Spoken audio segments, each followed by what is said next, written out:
Highway के किनारे एक तरफ भुवन कुर्सियां पोंछ रहा है,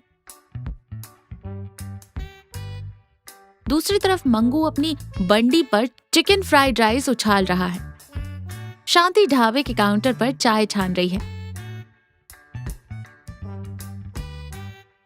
मंगू जोर से चिल्लाते हुए कहता है, अरे ओ हाईवे के मुसाफिरों, गाड़ियां रोको और मंगू के हाथ का चिकन फ्राइड राइस खाओ।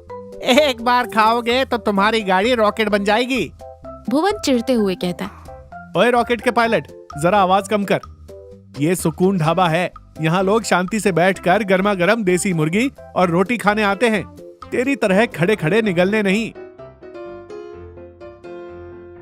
मंगू हंसते हुए कहता है, अरे भुवन भैया, आजकल जमाना 2 मिनट का है।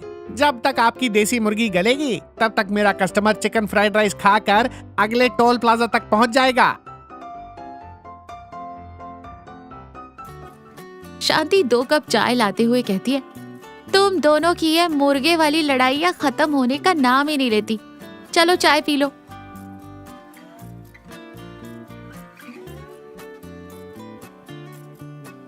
मंगू चाय की चुस्की लेते हुए कहता है, भाभी जी, आपके हाथ की चाय में जो जादू है ना, वो भुवन भैया की बातों में कहाँ।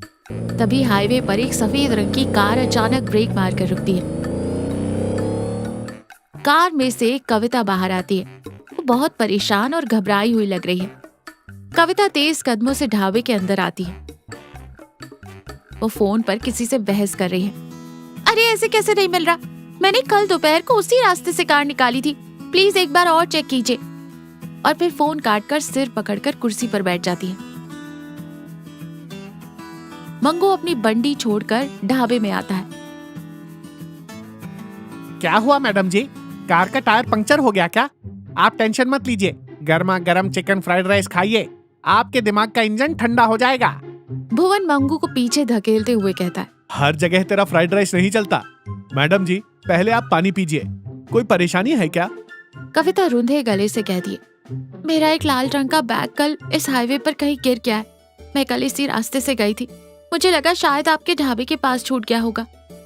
शांति प्यार से कहती है, बेटा कल तो तुम यहाँ रुकी ही नहीं थी, क्या उस बैग में बहुत सारे पैसे या गहने थे? हम पुलिस को फोन करें? कविता आंखें पोंछते हुए कहती है, नहीं आंटी, पैसे नहीं थे, उसमें एक पुरानी डायरी थी, मेरे बाबूजी की डायरी। वो एक छोटे से गांव में मिलिट्री होटल चलाते थे। उस डायरी में उनके खुद के लिखे हुए स्पेशल नॉनवेज मसालों के राज और उनकी यादें हैं। पिछले महीने ही उनका देहांत हो गया। वो डायरी ही उनकी आखिरी निशानी है मेरे पास।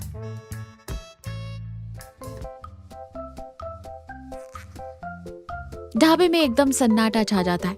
मंगू और भुवन के चेहरे की हंसी गायब हो जाती है।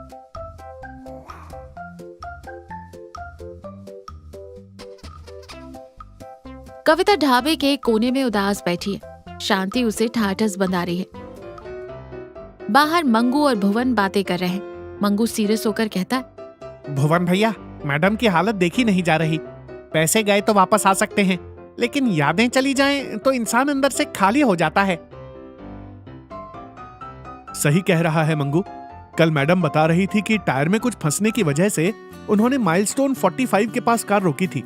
शायद बैग वहीं कहीं गिरा होगा। तो सोच क्या रहे हो?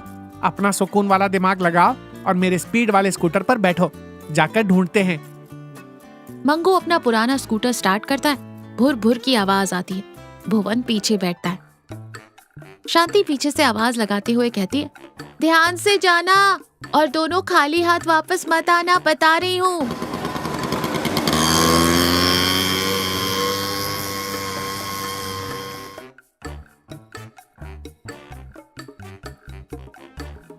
मंगू और भुवन थके हारे धूल से सने हुए ढाबे पर वापस आते हैं। दोनों के चेहरे लटके हुए हैं। कविता उम्मीद से खड़ी होकर कहती है, क्या हुआ, कुछ मिला?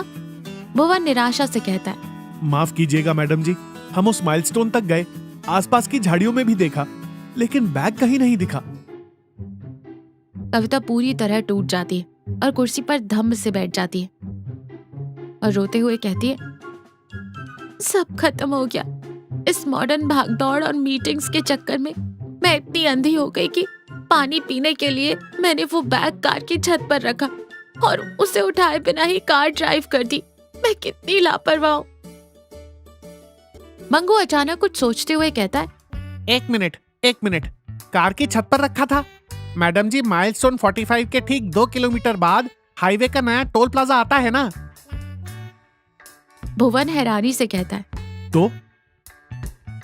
अरे भुवन भैया, थोड़ा दिमाग चलाओ। कार की छत का बैग हवा से गिरेगा भी तो टोल प्लाजा के स्पीड ब्रेकर के पास ही गिरेगा, क्योंकि वहाँ कार स्लो होती है। और वहाँ सुबह झाड़ू लगाने वाला राजू मेरा पक्का दोस्त है।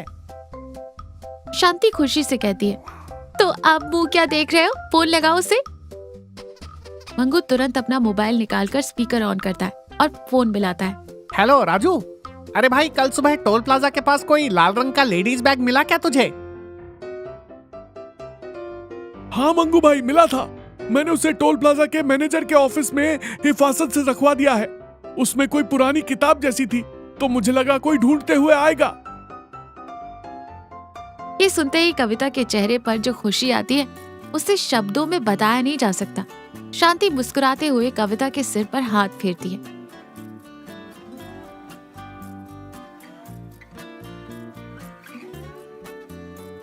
आज मंगू की बंडी अपनी पुरानी जगह पर नहीं है। वो खिसक कर बिल्कुल सुकून ढाबे से जुड़ गई है, जैसे दोनों एक ही दुकान हो। कविता अपना लाल बैग सीने से लगाए खड़ी है। आज वो बहुत शांत दिख रही है। उसके चेहरे पर कोई कॉर्पोरेट स्ट्रेस नहीं है। वो हाथ जोड़कर कहती है, भुवन जी, मंगू जी, आपने मेरे लिए जो किया उसकी कोई कीमत नहीं है। अपनी इस भागती हुई जिंदगी में मुझे आज समझ आया कि असली सुकून अपनों के साथ रहने और दूसरों की मदद करने में है। भुवन मुस्कुराते हुए कहता है, अरे मैडम जी, इसमें शुक्रिया कैसा?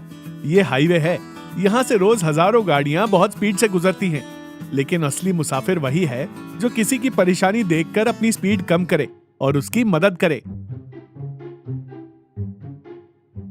एकदम 100% सही बात कही भैया। और मैडम जी, आज से मेरी स्पीड और भुवन भैया का सुकून दोनों मिलकर काम करेंगे। जिसको बहुत जल्दी है वो मेरा चिकन फ्राइड राइस खाएगा, और जिसके पास वक्त है वो भैया के हाथ की बनी देसी मुर्गी खाएगा। शांति मिट्टी के कुल्हड़ में चाय देते हुए कहती है, लो बेटी, इसी बात पर मेरे हाथ की स्पेशल चाय पियो। कविता चाय पीते हुए एक सुकून भरी मुस्कान के साथ कहती है, दुनिया की सबसे बेहतरीन चाय। और अब से मैं भी सिर्फ भागूंगी नहीं, बल्कि अपने बाबूजी की डायरी से वो रेसिपीज बनाना भी सीखूंगी। तीनों हंस पड़ते हैं। हाईवे पर गाड़ियों का शोर धीमा होता है और इसी के साथ ये कहानी यहीं खत्म होती है।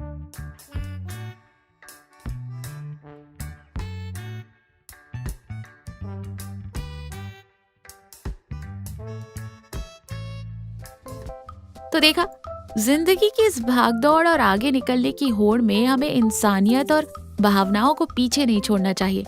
दूसरों की मदद करना और मिलजुल कर रहने में ही असली सफलता और सुकून है।